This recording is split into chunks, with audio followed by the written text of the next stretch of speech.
하나님 말씀 마가복음 14장 53절부터 65절까지 말씀. 그들이 예수를 끌고 대제사장에게로 가니 대제사장들과 장로들과 서기관들이 다 모이더라. 베드로가 예수를 멀찍이 따라 대제사장의 집들 안까지 들어가서 아랫 사람들과 함께 앉아 불을 쬐더라. 대제사장들과 온 공회가 예수를 죽이려고 그를 칠 증거를 찾되 얻지 못하니 이는 예수를 쳐서 거짓 증언하는 자가 많으나 그 증언하는 것이 서로 일치하지 못함이라. 어떤 사람이 일어나 예수를 쳐서 거짓 증언하여 이르되 우리가 그의 말을 들으니 손으로 지은 이 성전을 내가 헐고 손으로 짓지 아니한 다른 성전을 사흘 동안에 지으리라 하더라 하되 그 증언도 서로 일치하지 않더라. 대제사장이 가운데 일어나서 예수에게 물어 이르되 너는 아무 대답도 없느냐? 이 사람들이 너를 치는 증거가 어떠하냐 하되 침묵하고 아무 대답도 아니하시거늘 대제사장이 다시 물어 이르되 내가 찬송받을 이의 아들 그리스도냐? 예수께서 이르시되 내가 그니라. 인자가 권능자의 우편에 앉는 것과 하늘 구름을 타고 오는 것을 너희가 보리라 하시니 대제사장이 자기 옷을 찢으며 이르되 우리가 어찌 더 증인을 요구하리요. 그 신성 모독하는 말을 너희가 들었도다. 너희는 어떻게 생각하느냐 하니 그들이 다 예수를 사형에 해당한 자로 정죄하고 어떤 사람은 그에게 침을 뱉으며 그의 얼굴을 가리고 주먹으로 치며 이르되 선지자 노릇을 하라 하고 하인들은 손바닥으로 치더라. 아멘. 세상에 가장 거룩하고 아름다워야 될 공정해야 될 재판정이 있습니다. 하나님 나라 법정, 천국의 법정입니다. 주님 앞에 설 때 우리는 모두가 선악간에 우리가 행한 대로 심판을 받게 될 것입니다. 근데 예수 그리스도를 믿는 사람은 우리의 죄를 덮어주시는 은혜 때문에 주의 의로우심 안에서 심판을 받으니까 구원을 받는 것입니다. 할렐루야.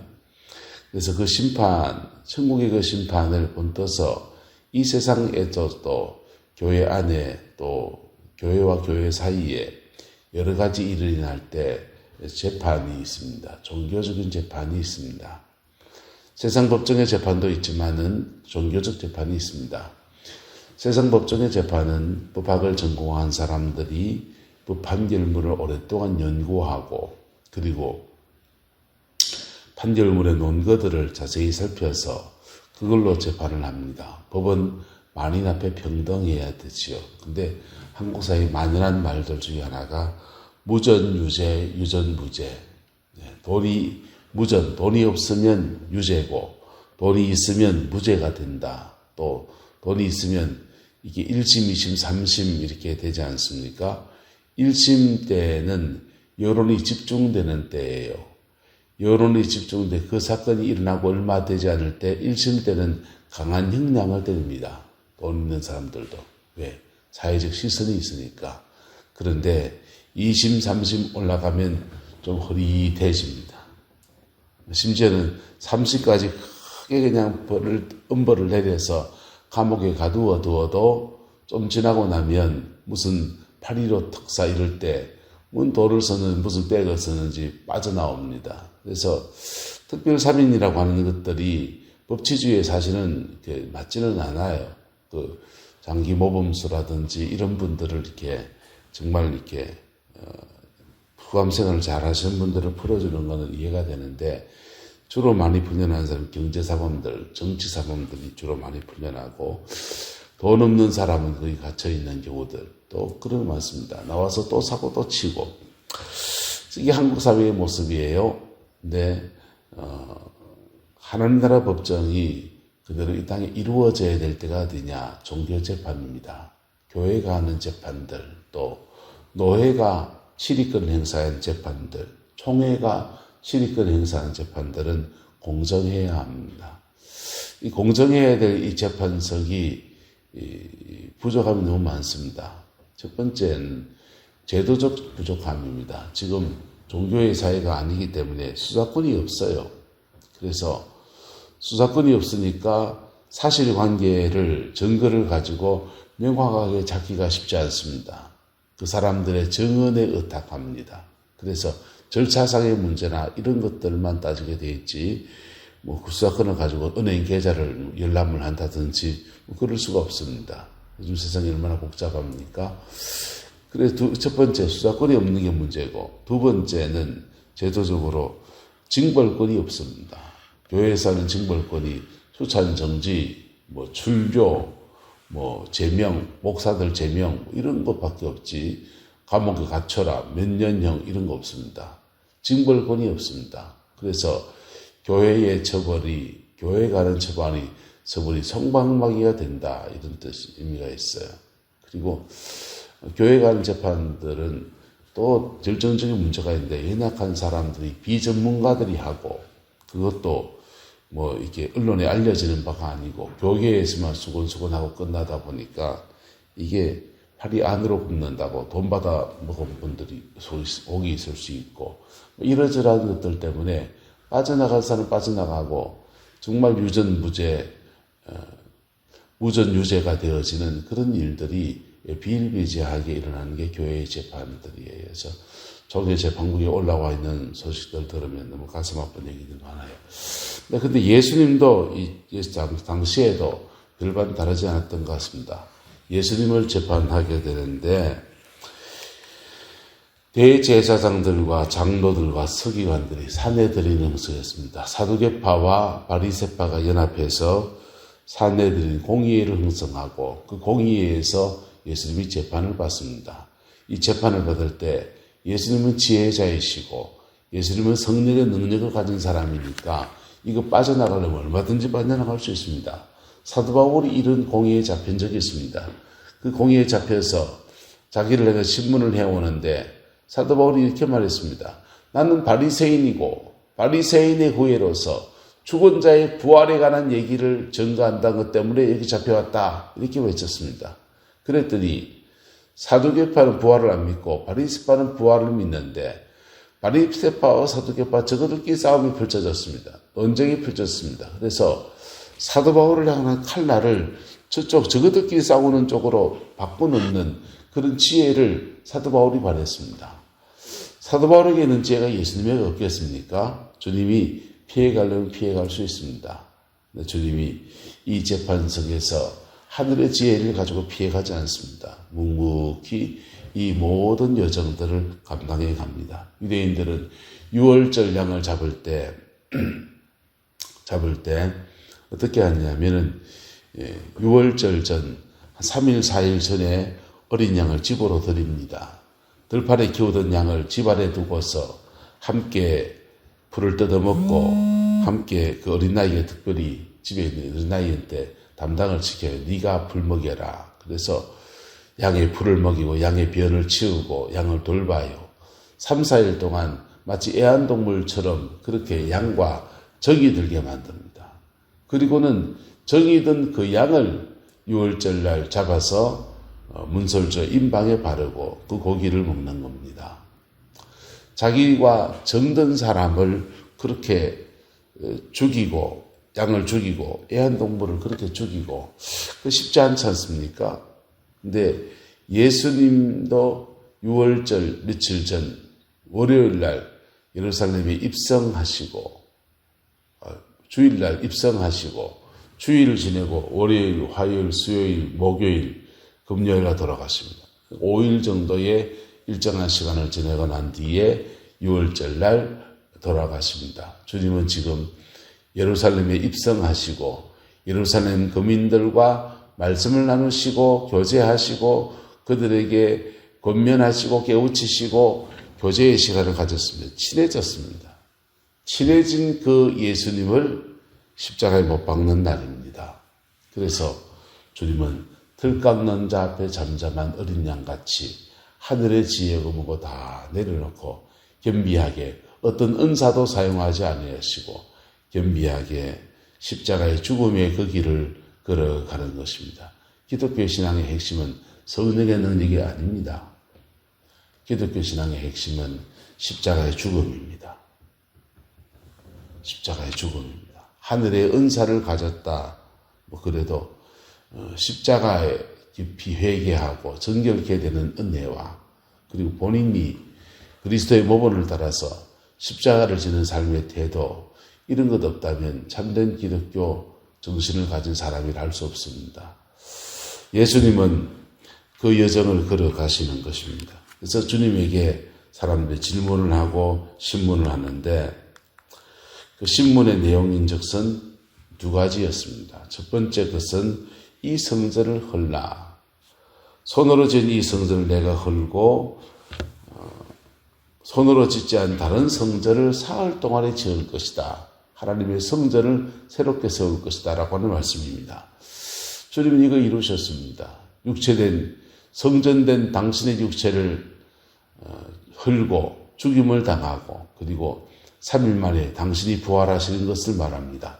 당신의 부활뿐 아니라 부활하신 주님은 모든 제자를 만날 때마다 숨을 내쉬며 가라사대 성령을 받으라 하면서 성령을 하며 부어 넣어 주셨습니다. 마치 에덴 동산에서 하나님이 아담과 하와를 흙으로 만드시고 그 코에다가 생기를 불어넣으신 것처럼 제자들에게 성령을 가는 데마다 부어 주셨습니다. 할렐루야. 성령을 받으면 어떤 일이 납니까?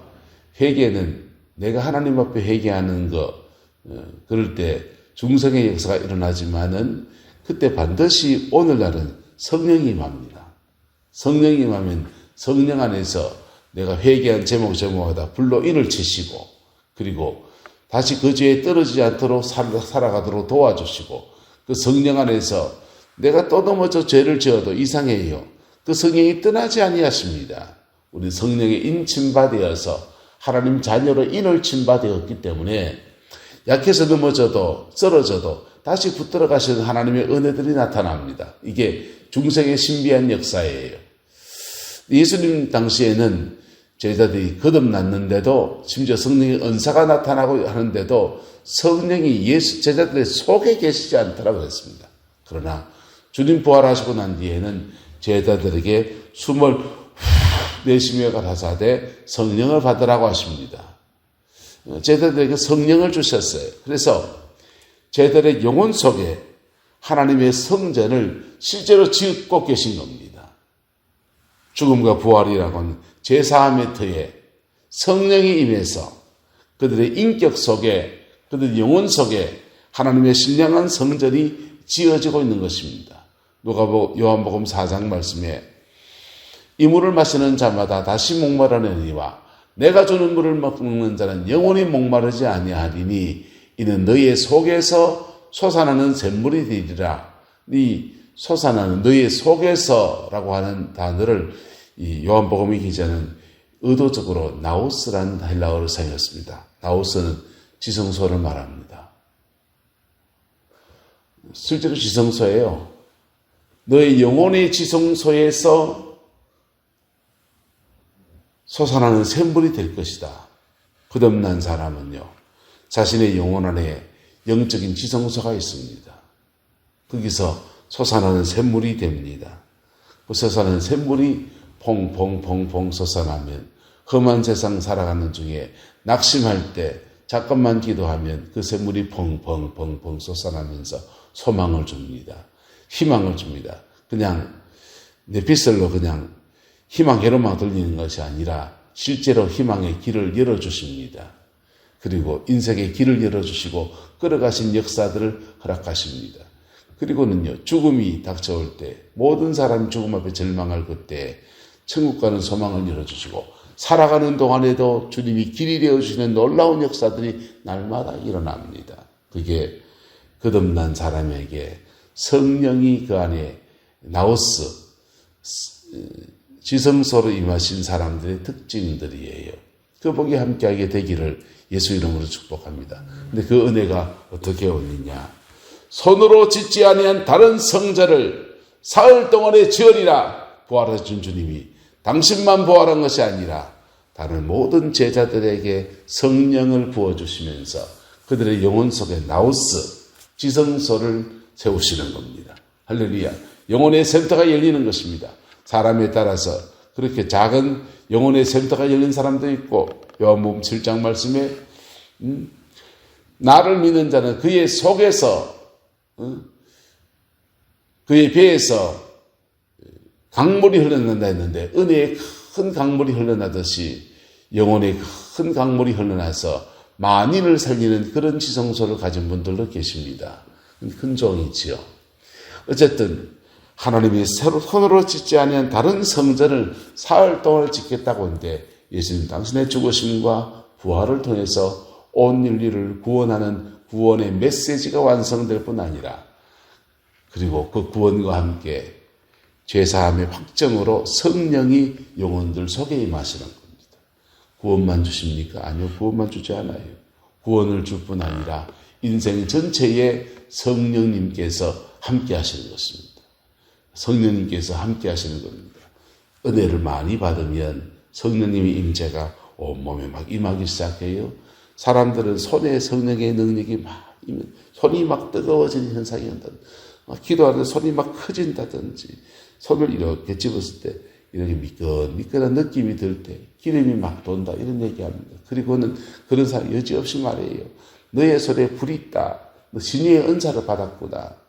신유의 은사 받았는 거 맞지요? 병자에게 손을 얹으면 그 손은 치유의 손이 됩니다. 왜? 뭐가 나가니까? 손에서 성령이 나가니까. 근데 그것은 교회에서 목사님들이 교인들 자꾸 부리물려고 하는 말일 수 있어요. 사실은 무슨 말이냐? 한번 따라합시다. 네가 손으로 하는 모든 일에 내가 함께하리라. 네가 손으로 하는 모든 일에 네가 함께하리라. 그래서 없던 손재주가 자꾸 생겨납니다. 왜? 누가 함께하니까? 성령이 함께하니까. 반찬을 만들어 맛있습니다. 뭘 해도 손으로 하는 모든 일에, 손이 수고하는 모든 일에 소산을 주십니다. 성령의 능이 발이 임하면 발이 막 뜨거워집니다. 기도하고 발이 막 동동동동 그런 분들이 있어요. 아, 발에 성령의 불이 붙었네. 맞습니다. 성령의 불이 붙었습니다. 그런 분들에게 사람들이 말해요. 목사님들이. 성령의 발이 왔으니 전도자의 은사를 받았습니다. 평안을 전하는, 복음을 전하는 평안의 발이니까 당신이 복음 전하면 전도가 잘 될 겁니다. 맞습니다. 전도 잘 됩니다. 그런 분들. 그런데 이 말은 좀 더 포괄적인 말이에요. 한번 따라합시다. 네가 밟는 모든 땅을 내가 함께 할 것이다. 네가 집에 가든지 함께하고, 네가 불신자의 영혼에 발을 디뎌도 함께하고, 그래서 네가 살아가는 모든 발로 딛는 모든 인들마다, 모든 터마다 내가 함께 해주고 보호해주겠다는 것입니다. 어디 가도 걱정할 필요가 없습니다. 예. 그래서 그 성령의 능력이 손과 발에만 옵니까? 심장에도 오고, 귀에도 오고, 머리에도 오고, 눈에도 오고, 입에도 오고. 입에 성령의 불이 임하면요, 너희 입술의 모든 말들에 내가 권위를 심어준다, 이 말이에요.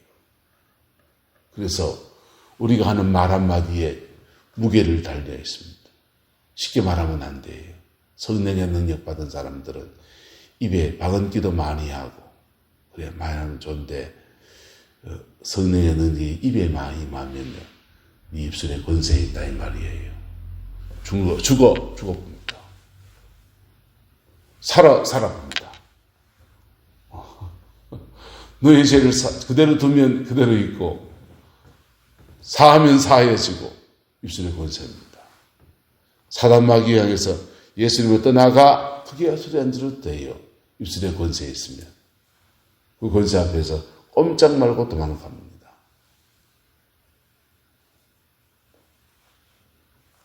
인천 기쁨의 교회 가서 훈련받은 것 중에 참 그한 거는,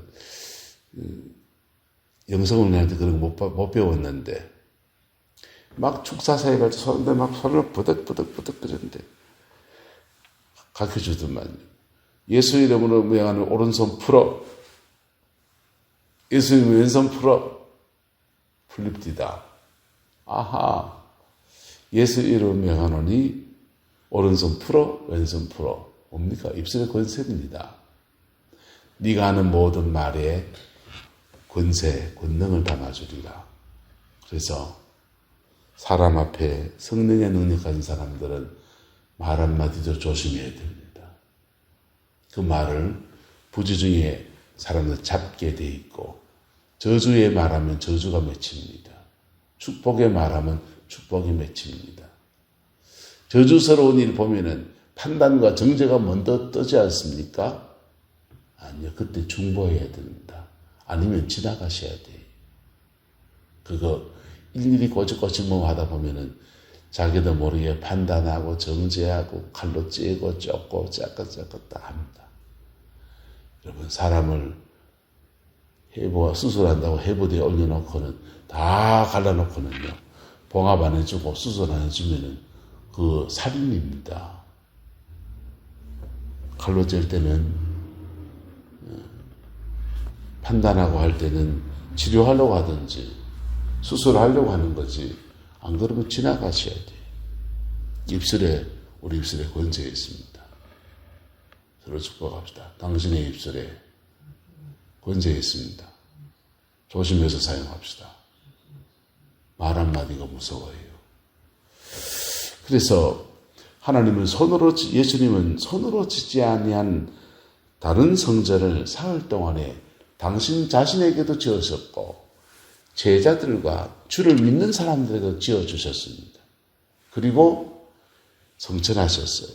그리고 그 은혜를 입은 사람들이 불같이 기도할 때 오순절날 성령이 위로부터 임해서 충만함이 임할 때 그 권세는 빛을 발하기 시작합니다. 3,000명이 회개하며 돌아옵니다. 놀라운 설교자가 일어납니다. 놀라운 치유자들이 일어납니다. 복음이 놀랍게 풀어지는 은혜들이 이루어지게 된 것입니다. 손으로 짓지 않은 다른 성전들이 지어졌고, 손으로 짓지 않은 다른 성전들이 지어지니까 예루살렘 성전에서 하나님은 촛대를 옮겨서 마가의 다락방을 성전 삼습니다. 그리고는요, 그 촛대를 옮겨서 안디옥에 갖다 놓습니다. 그 촛대를 옮겨서 로마에 갖다 놓습니다. 보이는 건물이 성전이 아니에요. 진짜 성전은 신앙의 고백을 하는 믿는 자 속에 있는 것입니다. 할렐루야. 그분이 함께 되기를 주의 이름으로 축복합니다. 근데 그 다음 정은 대제사장이 스스로 정언을 냅니다. 대제사장이 너를 치는 증거가 어떠하냐?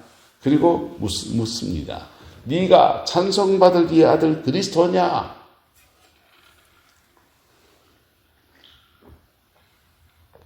다윗의 자손 그리스도냐? 이렇게 묻지 않았습니다. 다윗의 자손 그리스도냐? 라고 한다면 이거는 모든 사람들이 바라는 바였습니다. 근데 찬송받을 이의 아들 그리스도냐? 하나님의 아들 그리스도냐? 이 질문은 달라요. 이 질문은 예수님의 12제자 외에는 잘 모르는 질문입니다. 삼위일체에 관한 질문. 예수님의 신성에 관한 질문. 주님이 힌트를 주긴 했지만은 민중들은 모르는 얘기예요. 이 질문을 누가 해줬겠습니까? 대제사장에게. 누가 이 비밀을 가르쳤겠습니까? 예수님의 신분에 관한. 가룟 유다입니다. 가룟 유다, 예수님 팔아치우고, 그리고 주님이 죽으시고, 그리고 아무 일도 없고, 그러면은, 그는 자신의 정당성을 뭐라고 말할 것 같습니까? 은 30 받은 걸로 자기의 돈 벌었으면 돈이나 벌어야지! 이럴 것 같습니까? 내가 왜 팔았는 줄 알아? 예수가 자기를 하나님의 아들이라고 했단 말이야! 이랬을 겁니다. 실제는 진짜로 나도 한 건 하나님 앞에 드려서 예수님의 죽음을 장례를 준비한 마리아의 헌신 앞에 책망받은 것을 기분 나빴을 수 있고, 그리고 예수님 안에서 자기도 한몫하려고 했던 그 꿈이 깨어질 수도 있고, 돈깨를 맡아서 그러다가 돈에 대한 유혹을 너무 받고 있던 상황이어서 물질에 대한 탐욕 때문에 그랬을 제목들인데, 명분으로 나중에 내세울 때는 예수 왜 파는 줄 아냐?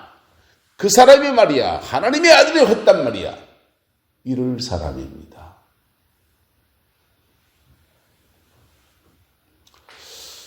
예수님은 그러나 정말 하나님의 아들이십니다. 그분은 하나님의 아들 되심을 십자가의 죽음과 부활로 나타내셨습니다. 그리고 성부, 성자, 성령 삼위 하나님의 본체이시지만은 이 땅까지 내려오신 십자가에 죽으신 구세주이십니다. 할렐루야.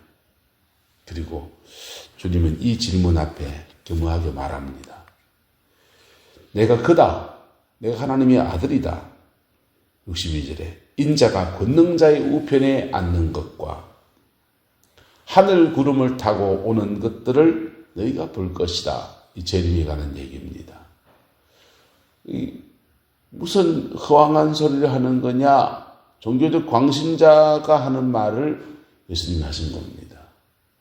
그리고 허망하게 죽었으며 이만희도 하면 지나갔네 이럴 것 겁니다. 근데 주님은 이 말씀하신 대로 하나님의 아들 되심을 당신의 부활로, 죽음과 부활로 증명해 내셨습니다.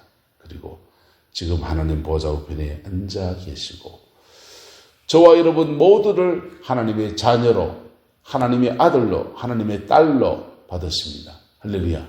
우리가 하나님의 아들, 우리가 하나님의 딸이 되고 있다고 해서 우리는 성부, 성자, 성령, 삼위 하나님의 본체에 들어가지는 않아요. 그러나 하나님의 아들의 유일하신 아들이신 그분이 죽으심 안에서 우리를 하나님의 자녀로 택하시는 아름다운 은혜들을 베풀어 주셨습니다. 그 축복과 은혜가 십자가상에 이렇게 있습니다. 우린 주님과 친해졌습니다. 그리고 그 주님을 십자가에 못 박아 죽이는 괴로운 시간을 지났습니다. 그리고는요, 그 죽음 앞에서 함께 우리도 죽었습니다. 우리 옛사람은 십자가에 죽었습니다. 그리고 부활의 능력으로 오늘 우리는 주님과 더불어 살아갑니다. 하나님의 성전됨의 기쁨으로 이 하루를 복으로 살아내는 은혜가 있게 되기를 예수 이름으로 축복합니다. 어디를 가든지 주님의 손이 우리와 함께합니다. 어디를 가든지 주님의 발이 우리와 함께합니다. 어디를 가든지 주님의 말씀이 우리 입에 있습니다. 그 말씀 붙들고 승리하는 그리스도인의 삶 우리 가운데 부러지게 되기를 주의 이름으로 축원합니다. 기도하겠습니다. 좋으신 아버지 하나님, 주님의 은혜와 사랑을 감사합니다. 날마다 십자가의 영광 안에 머물러서는 은혜가 있게 축복하여 주시고 아버지의 그 뜻을 이루어가며 아버지의 그 의를 이루어가며 아버지의 그 마음을 기쁘시게 할 수 있는 은혜가 있게 오 성령님 역사해 주옵소서. 날마다 십자가 그 앞에 정직히 서고 그럴 때마다 나는 죽고 날마다 예수로 사는 은혜를 허락하시는 주여, 오늘도 우리가 주님 앞에 섭니다. 나는 죽고 예수로 사는 그 은혜를 허락하여 주셔서 이 하루도 예수로 살아내는, 예수 그리스도의 은혜와 능력으로 살아내는 성전다운 삶을 살아내는 은혜가 있게 축복하여 주옵소서. 우리 입술에 파수꾼을 접어주시고 우리가 하는 모든 말들에 경건의 말이 되게 하시고 우리가 보는 모든 것들에 하나님의 거룩함이 있게 하시며 아버지 내 남편이 이절이 이일 때에 복음을 전하며 그리스도의 생명을 나누는 아름다운 은총의 통로로 우리 주장하여 주옵소서. 주께서 함께해 주시기 원합니다. 예수님의 이름으로 축복하며 기도드리옵나이다. 아멘.